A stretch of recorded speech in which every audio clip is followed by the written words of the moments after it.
capítulo 5 vai falar sobre conflitos regionais na ordem global. Vai falar de alguns conflitos que vocês já tinham até feito numa discussão que a gente teve sobre conflitos separatistas, a gente falou sobre alguns. Aí aqui vai meio que intensificar a explicação. Conflitos regionais na ordem mundial, na ordem global. O espaço da política. Lugar. Você sabe me dizer o que é lugar na geografia? O que é o conceito de lugar na geografia? Lugar é qualquer espaço, onde eu piso, onde eu estou, onde eu frequento, é lugar. A casa de Ana Lídia, que eu não conheço, é lugar para mim? Não, só para ela. Só para ela. Mas tem algum espaço aqui que seja lugar para a gente, para nós todos? Tipo, a Ilha de Santana seria lugar para todo mundo aqui, dessa aula? A Ilha de Santana seria um lugar para todos? Um espaço de vivência, de afetividade, onde a gente viveu alguma experiência pessoal importante? Sim. Sim, né? Praticamente quase todas as pessoas que estão nessa aula aqui já foram ou frequentam a Ilha de Santana. Mas percebam que na geografia, lugar é o espaço da afetividade. Tipo, é o espaço onde eu vivo minhas experiências pessoais, com a minha família, ou então onde eu cresci, onde eu trabalho, onde eu mais gosto de estar, mais gosto. Na geografia, lugar não é qualquer posição no espaço, como a gente geralmente faz. Tipo, eu tenho um lugar de guardar bicicleta, um lugar de guardar meu caderno, enfim. Na geografia, lugar não é qualquer posição no espaço. Lugar é aquele local onde você tem afetividade, onde você gosta de estar, onde você viveu algo muito importante, onde você frequenta muito. Aquilo ali é lugar para você. Então, durante muito tempo, a humanidade viveu restrita aos lugares. Boa parte da nossa história da humanidade, as pessoas viveram em lugares, nos seus lugares. E aí, com a globalização, a gente vai ver que o lugar ele vai ser invadido pelos efeitos da globalização. Hoje, professora, como assim? A globalização ela vai impactar no lugar das pessoas, no lugar que cada pessoa no mundo vive, vai. De que forma? De várias formas. Do ponto de vista consumista, o lugar ele vai ser invadido por uma lógica de consumo global, né? De produtos, de bens, de serviços que vão chegar até o lugar.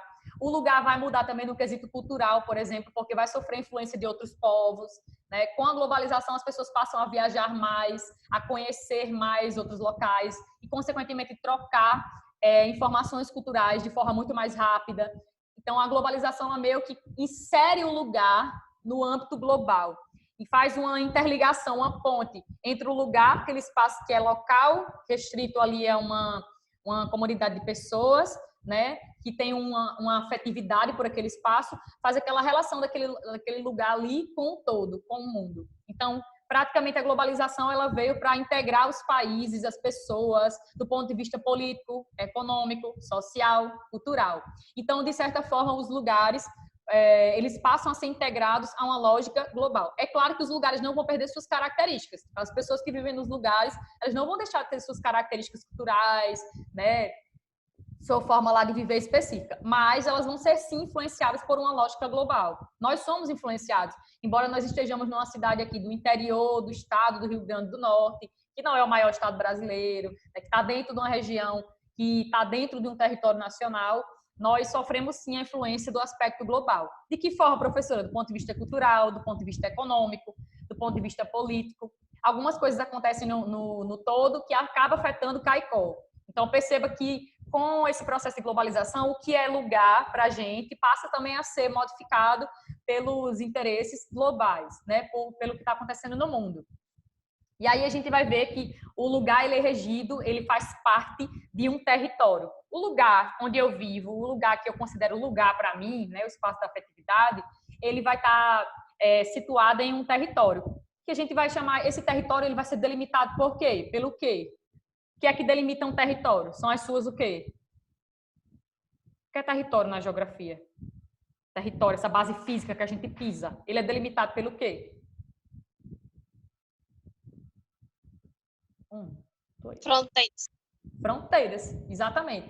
Todo o território nacional ele é delimitado por fronteiras. Senão ia ficar uma esculhambação muito grande, né? Imagine se entre o Brasil, Uruguai, Paraguai, Argentina, sei lá, a Bolívia, não houvesse uma fronteira ali delimitando o que é que pertence ao Brasil e o que é que pertence a esses outros países. Poderia ocorrer o quê? Conflitos. Já ocorre conflitos sendo o espaço delimitado por fronteiras, imagine se o espaço não fosse delimitado por fronteiras. Então, o que a gente precisa entender é que o lugar, ele está presente no território. Esse território, ele é uma constituição política, né? Ele tem uma base física que é delimitado por fronteiras. E esse território, onde está o meu lugar, onde está o nosso lugar, ele é regido por um poder político que, né, tem a soberania sobre esse território nacional. Então, o território nacional brasileiro é o quê, professora? É todo o território brasileiro administrado por um governo central. É claro que no Brasil a gente não tem só a figura do governo central, né? Tipo do chefe do executivo, do presidente da República.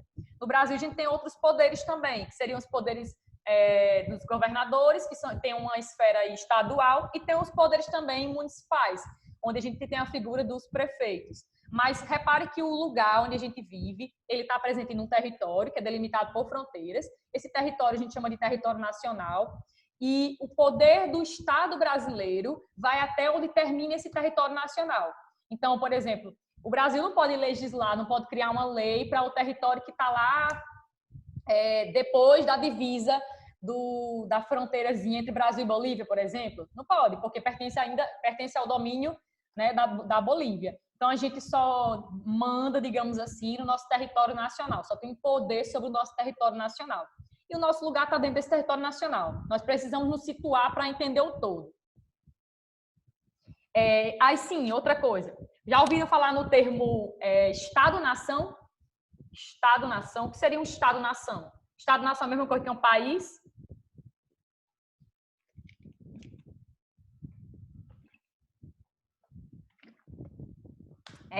Estado-nação é a mesma coisa que um país? O que é o Estado e o que é a nação? São coisas diferentes? E aí, quando eu junto Estado-nação, eu estou juntando o aspecto organização, como é que eu posso dizer? Estou juntando todos os instrumentos, o aparelho do Estado com a nação que eu estou representando. Tem alguém falando WhatsApp? Acho que é o país, isso aí. Mas existe um Estado. Deixa eu melhorar. Existe uma nação que não forma um Estado? Existe nação que não forma um Estado? É possível, ter um povo, um agrupamento humano que tem sua própria cultura, sua própria língua, seus hábitos, seus costumes, sei lá, toda a sua história. Tem como uma nação, ela não ter um território, não formar um território? Tipo assim, ela está espalhada pelo globo? É possível? Uma nação sem Estado? Uma nação sem território? Tem, não tem? Exatamente, tem. Exemplo, professora, a gente poderia citar os ciganos, por exemplo. É um povo, né? Eles são, sim, uma nação, tem a sua própria história, tem seu idioma, tem seus hábitos, seus costumes, mas ele é um povo espalhado pelo globo, ou seja, eles não constituem ainda um Estado-nação, eles não têm ainda figura, não têm um território específico e nem têm os instrumentos do Estado, tipo os aparelhos do Estado. O que é o Estado, professora? É o conjunto de todas as organizações políticas e administrativas de um país. Exemplo, o legislativo, o executivo, o judiciário e as forças armadas. O que é necessário para manter o meu país seguro?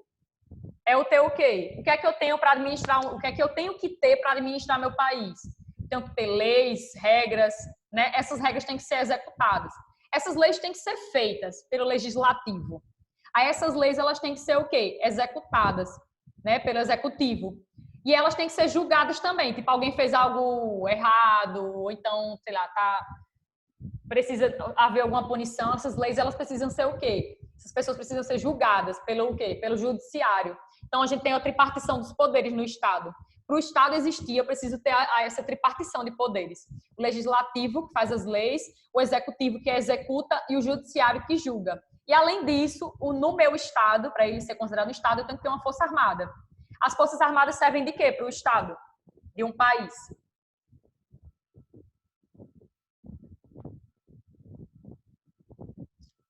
Para que servem as forças armadas? O Exército Nacional, ele atua de que forma? A defesa do país. Defesa Como do se, país. tipo assim, ele fosse entrar em uma guerra, tinha a defesa do próprio país. Então, as Forças Armadas atuam nos protegendo contra outros povos, uma possível guerra com outros países, ou então as nossas Forças Armadas podem atuar de forma interna, né? Tipo, abrandando, acabando com alguns conflitos internos, nacionais. Existem estados que eles não têm domínio sobre o seu território nacional como um todo. Tipo, tem uma força nacional. Exemplo, Ana Beatriz, para ficar claro, a Síria. A Síria vive até hoje uma guerra interna, que a gente chama de guerra civil. Guerra civil é sempre uma guerra entre grupos diferentes dentro de um país. Geralmente é um grupo rivalizando com o presidente, enfim. Geralmente são grupos opostos, né, que querem tomar ali um território, o poder sobre uma área, ou até o país como um todo.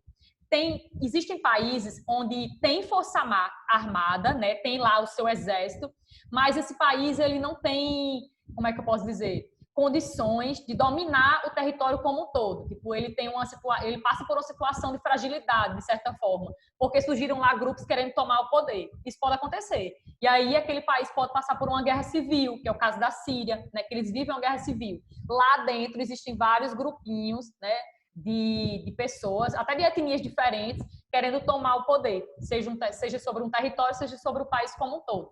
E o presidente vem resistindo até hoje. Isso está falando um pouquinho na página 243 de vocês. Já vou colocar aqui.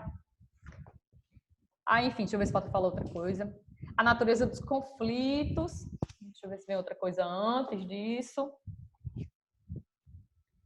Poder do Estado. Aí diz o seguinte aqui no livro de vocês. Como é que o poder do Estado ele é exercido? Como é que o Estado ele exerce poder? Através de quê? Através da justiça, através da polícia, através das leis. Tudo isso pode atuar para que o Estado ele exerça o seu poder, a sua soberania. Sendo que a gente tem que saber que o poder do Estado ele não vai além da fronteira, né? Terminou a fronteira nacional, acabou o poder do Estado. O poder do Estado só vai até a minha soberania, que quer dizer o meu poder, o poder do meu Estado, ele vai até a fronteira. Terminou a fronteira, acabou o poder do Estado. Já começa o poder de outro Estado.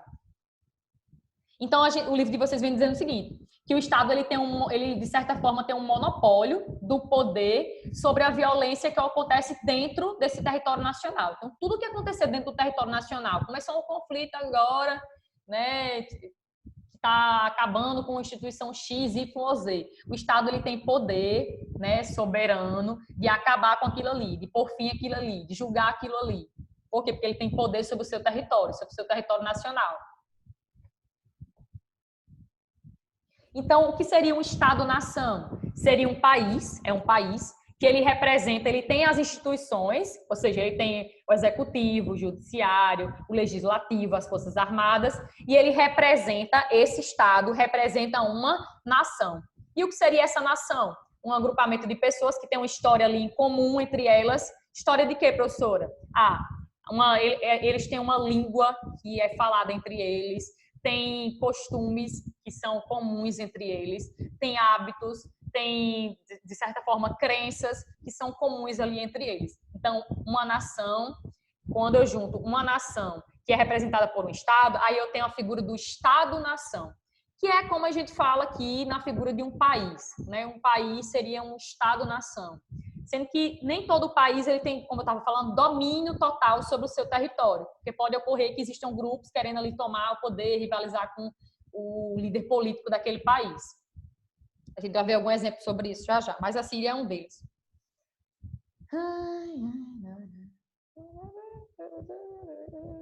Aí diz o seguinte, ó, nem sempre o Estado e a nação coincidem territorial e geograficamente.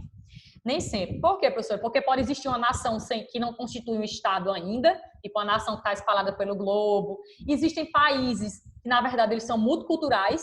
Como assim, professora? Tipo um país que ele tem várias etnias dentro dele, ou seja, cada etnia representando uma cultura diferente, uma linguagem diferente, né, uma forma de viver diferente.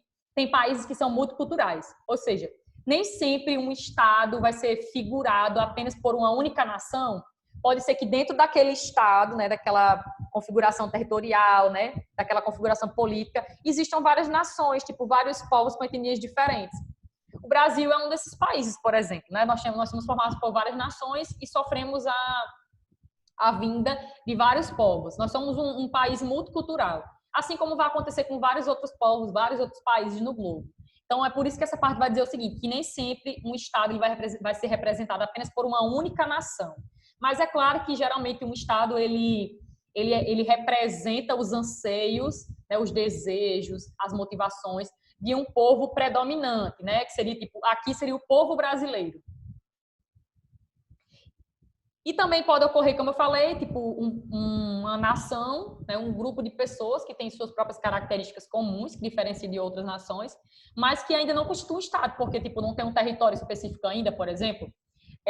Exemplo aí, professora, de um povo que não constitui um Estado e não se organiza até o momento não se organizou para se constituir um Estado, os ciganos. E um povo que tenta muito constituir um Estado, mas ainda não conseguiram, porque não tem um espaço físico, um território ali delimitado por fronteiras de forma ainda efetiva. Os palestinos, por exemplo, dentro do território de Israel, né, que Israel, de certa forma, meio que tomou ali o território deles. A gente vai falar um pouquinho sobre eles, nessa questão entre os palestinos e os israelenses, ainda nesse capítulo de vocês, capítulo 5. Agora vamos para esse outro tópico aqui, a natureza dos conflitos. Durante o século XX, nós tivemos as duas guerras altamente mortíferas. Na verdade, o livro de vocês vai dizer que nunca na história, né, entre os últimos 4 séculos anteriores ao século XX, nunca se matou tantas pessoas por motivos de guerras, né, em conflitos armados, como na Primeira Guerra Mundial e na Segunda Guerra Mundial. Estima-se aí que nessas duas guerras, Primeira Guerra e Segunda Guerra Mundial, teriam morrido, né, cerca de 70 milhões de pessoas, ou até mais do que isso, né, nesses dois conflitos. E a gente vai ver que, com o final da Segunda Guerra Mundial, começa a Guerra Fria. Aí, quando começa a Guerra Fria, que é esse mundo marcado pela bipolaridade, né, entre Estados Unidos capitalista e União Soviética socialista, nós vamos ter uma outra configuração do mundo. Enquanto a Primeira Guerra e a Segunda Guerra Mundial foram conflitos que, de certa forma, mataram muitas pessoas a nível mundial, né? São guerras mundiais. Durante a Guerra Fria, a gente vai vivenciar um período de conflitos regionais. Conflitos restritos a uma região, a outra, ou outra do globo. Exemplo, eu já falei aqui que durante a Guerra Fria a gente vai ter uma configuração do mundo, uma ordem mundial bipolar, né? Existiam 2 polos de poder. Então, durante esse período, geralmente os Estados Unidos e a União Soviética, cada um tendo um regime socioeconômico diferente, um capitalista e outro socialista, eles vão influenciar conflitos regionais que vão acontecer em um país específico, em uma região específica. Mas eles não vão não vai ter um embate direto entre Estados Unidos e União Soviética durante a Guerra Fria. Por isso que ela é chamada de Guerra Fria, tem esse nome frio. Frio por quê, professora? Porque não houve nenhum contato direto aí, né? Nenhum ataque direto entre Estados Unidos e União Soviética, ou vice-versa. Sim, então nesse período a gente vai ver que esses 2 países eles vão influenciar em conflitos, vão apoiar conflitos, né, que vão acontecer em países específicos, em regiões específicas. É tanto que o livro de vocês vai dizer o seguinte: durante a Guerra Fria, os conflitos vão acontecer mais no âmbito regional, né? E aí, cito um exemplo, a gente poderia falar da Guerra da Coreia, que foi de 50 a 53, período aí depois da Segunda Guerra Mundial, Guerra Fria, que foi até o momento em que houve bem a separação, né, entre Coreia do Norte e Coreia do Sul, com o finalzinho da Guerra da Coreia em 53. A gente tinha a Coreia do Norte sendo apoiada pela União Soviética, pelos soviéticos socialistas, e tinha a Coreia do Sul sendo apoiada financeiramente, militarmente, pelos Estados Unidos capitalistas. Então, nesse período da Guerra Fria, cada paizinho desse, seja os Estados Unidos, seja a União Soviética, eles vão tentar mostrar para o mundo que o seu sistema socioeconômico era melhor, né? E que os outros países deveriam adotar aquele ali, porque era o mais eficaz. Então, eles vão apoiar alguns conflitos que vão acontecer em escalas regionais. Esse período aí vai ser marcado por isso. E aí, com o final da Guerra Fria, o que é que vai acontecer? Vai diminuir um pouquinho esse ritmo de conflitos em níveis regionais. E vai aumentar outro tipo de conflito. Terminou a Guerra Fria, chegou 1989, chegamos em 1989. Queda do Muro de Berlim, demarcando aí que simbolizava o mundo bipolar, o mundo dividido entre capitalismo e socialismo, entre Estados Unidos e União Soviética. Então, vai cair a queda do Muro de Berlim, vai ocorrer isso aí. Vai ocorrer o final da Guerra Fria. Com o final da Guerra Fria, a gente tem essa diminuição dos conflitos que ocorrem em escalas regionais e vão acontecer conflitos agora numa escala interna, dentro dos países. Vão aumentar o número de conflitos internos, que são chamados de guerras civis. Como, por exemplo, que eu já citei uma aqui, que ocorre até hoje, desde 2011, a Guerra da Síria, né? que começou com a Primavera Árabe, uma série de protestos pró-democracia dentro do país, e aí o Bashar al-Assad não aceitou, começou a reprimir a população, né? E aí começaram a surgir vários grupos lá rivalizando com o presidente do país, depois um grupo rivalizando com outro, depois chegou a presença dos Estados Unidos, a presença da Rússia, do Reino Unido, e se fala hoje que essa guerra civil dentro da Síria se tornou meio que uma mini guerra mundial dentro da Síria, porque outros países fazem parte do conflito, e não só pessoas dentro da Síria, porque uma guerra civil ela é caracterizada pelo quê? Um conflito interno, um conflito que ocorre dentro de um território nacional, dentro de um país, de um Estado-nação. Lá, como esse conflito meio que se estendeu, né, tem a figura aí de outros atores, aí a gente fala assim de um conflito diferenciado.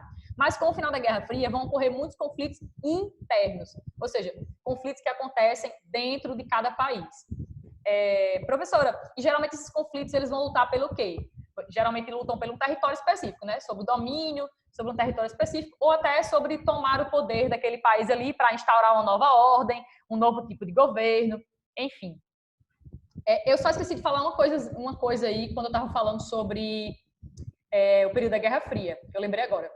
Durante o período da Guerra Fria, a gente vai ver que vários países da África e da Ásia, eles vão começar a se tornar independentes. Porque nesse período da Guerra Fria vai existir o quê, professora?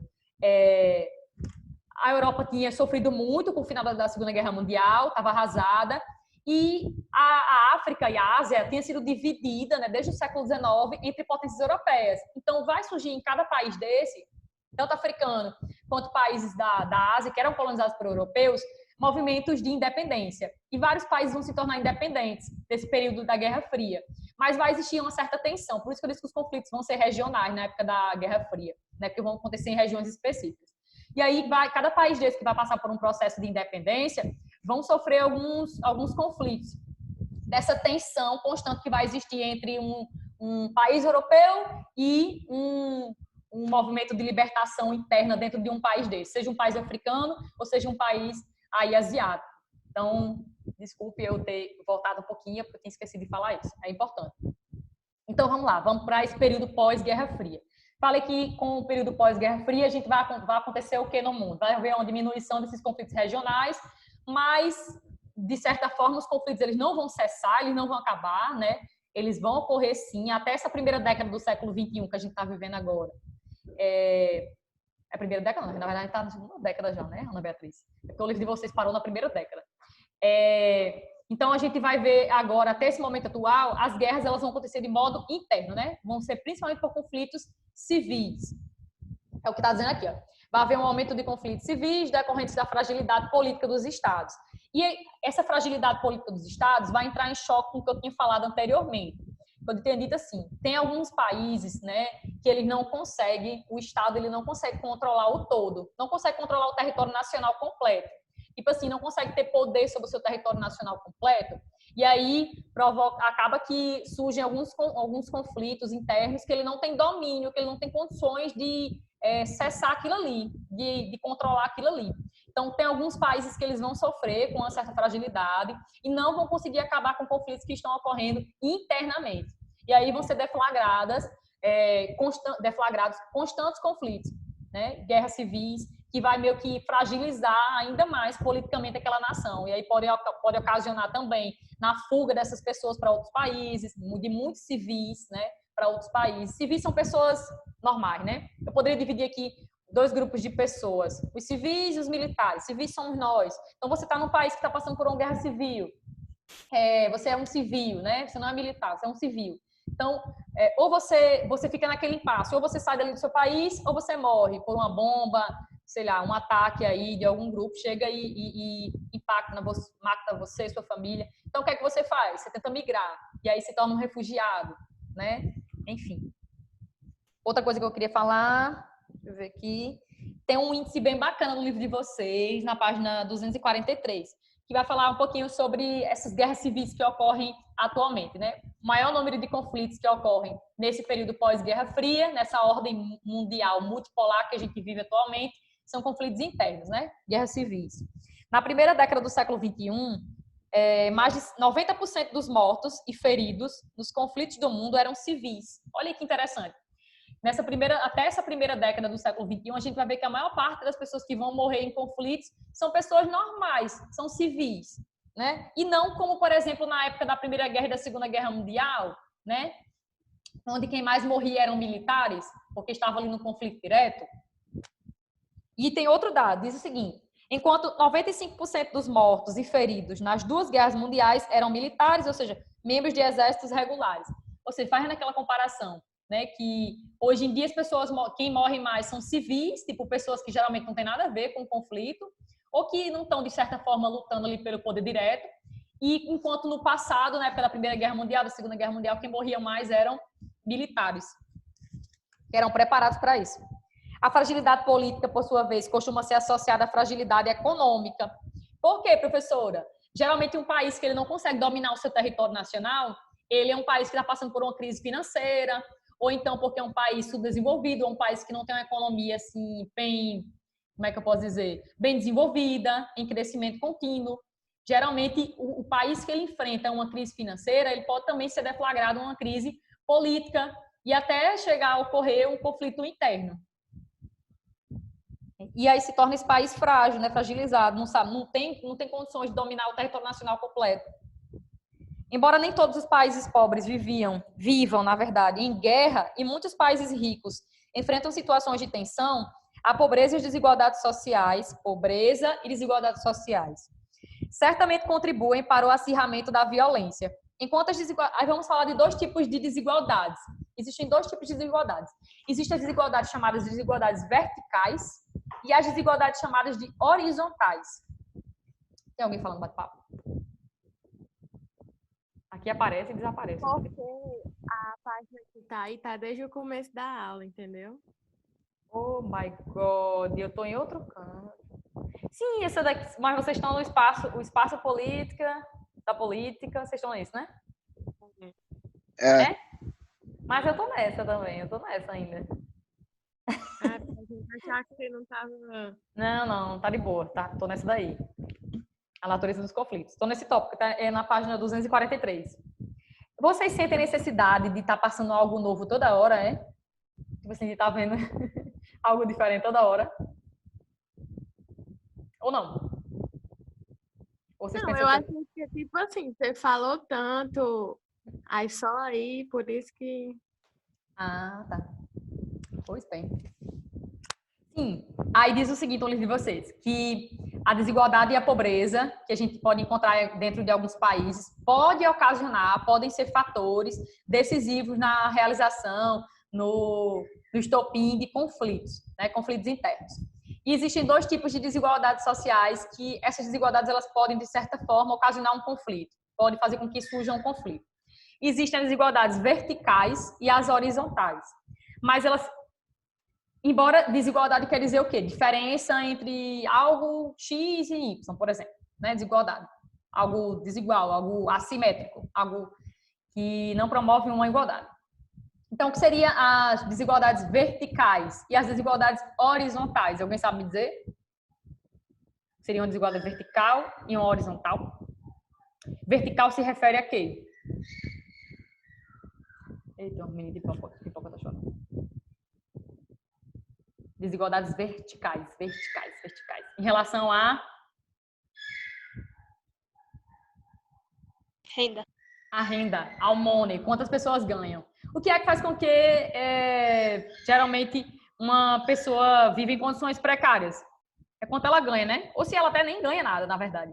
O que é que faz com que uma pessoa, ela tenha tudo que ela quiser nas mãos dela? Renda. A renda, de certa forma, a gente diz assim, a gente diz brincando, a renda não compra felicidade. Depende. Eu gostaria de tratar isso de manhã. Pois é. Mas, assim, essa desigualdade vertical que vai falar aí no livro vai ser essa desigualdade em relação à renda. Existe a desigualdade vertical, que é essa que diferencia as pessoas em quem ganha mais e quem ganha menos, que promove também essa disparidade muito grande entre quem é muito rico e quem é muito pobre. E existe um outro tipo de desigualdade, que a gente vai chamar de desigualdade horizontal. A vertical, ela se refere à renda das pessoas, enquanto a horizontal, ela vai ser essa desigualdade em relação à etnia, deixa eu ver, a religiosidade das pessoas, o que mais? No modo de falar das pessoas. Deixa eu ver se tem outro exemplo aqui. Etnia, cultura, né? Uma cultura de um grupo com outro. Existem conflitos no mundo que acontecem por causa de etnia, tipo uma etnia X rivalizando com a etnia Y. Cada uma lutando ali por manter uma ordem vigente, né? Por tomar o poder, ou seja o poder político, seja o poder ali sobre o território, enfim, ou os dois até. Existem conflitos que podem ocorrer numa escala interna ou até mundial, mas aqui a gente está falando de conflitos internos mesmo. E até vai dizer o seguinte, que a maior parte dos conflitos que acontecem internamente, né, dentro de cada país, conflitos civis, vão acontecer por desigualdades horizontais. Essas desigualdades que demarcam, que diferenciam as pessoas por etnia, pela língua, pelos costumes, pela sua cultura como um todo. A maior parte dos conflitos internos irão ocorrer, né, ocorrem por causa disso, por causa das desigualdades horizontais. E não por desigualdades verticais, por causa da renda das pessoas. Embora, né, você já falou, Ana Beatriz, embora alguns conflitos, sim, podem ocorrer por causa da renda, sim. Mas, tipo, o que mais ocasiona conflitos no mundo, conflitos civis, geralmente são esses, né, os conflitos que são deflagrados por desigualdades horizontais.